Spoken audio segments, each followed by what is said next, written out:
Solve. अब ए का complement का मतलब क्या होता है जी,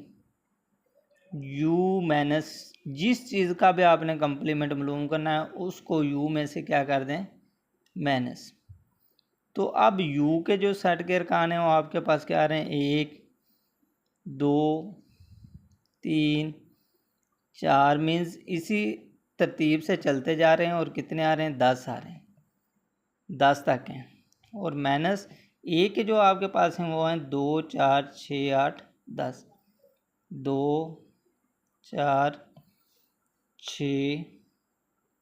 8 और 10 आ रहे हैं। अब इसके बाद ए का कंप्लीमेंट हमारे पास क्या आ जाएगा,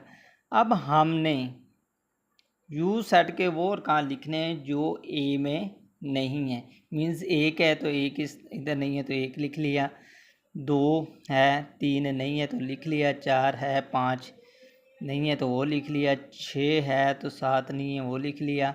8 है तो 9 नहीं है तो वो लिख लिया। अब 10 है इधर तो इधर भी है तो वो आपने, यानी कि यू सेट के वो अरकान तमाम नहीं लिखने जो ए में मौजूद हों, और जो नहीं है वो तमाम के तमाम आपने लिख लेने। इसी तरीके से अगर हम जुज़ नंबर 2 की बात करते हैं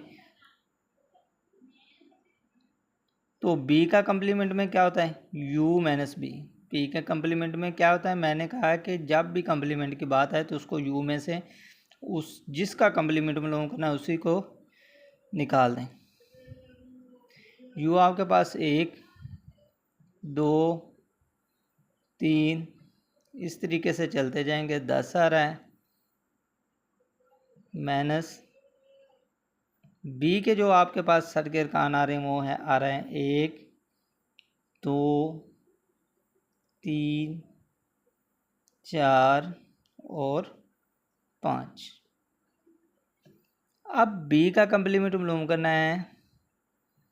तो अब हमने जो यू सेट में से बी के अरकान आ रहे हैं वो नहीं लिखने, बाकी लिख लेने। 1 आ रहा है वो भी नहीं लिखना, 2 आ रहा है, 3 आ रहा है, 4 आ रहा है, 5 आ रहा है, वो हमने नहीं लिखना। अब 6 है, मैंने यहाँ कहा कि 1 से 10 तक तरतीब से ही नंबर आपके पास मौजूद है, तो 6 नहीं है तो 6 लिख लेते हैं, 7 नहीं है तो 7, 8 नहीं है तो 8, 9 नहीं है तो 9 और 10 नहीं है तो 10 हम लिख लेते हैं।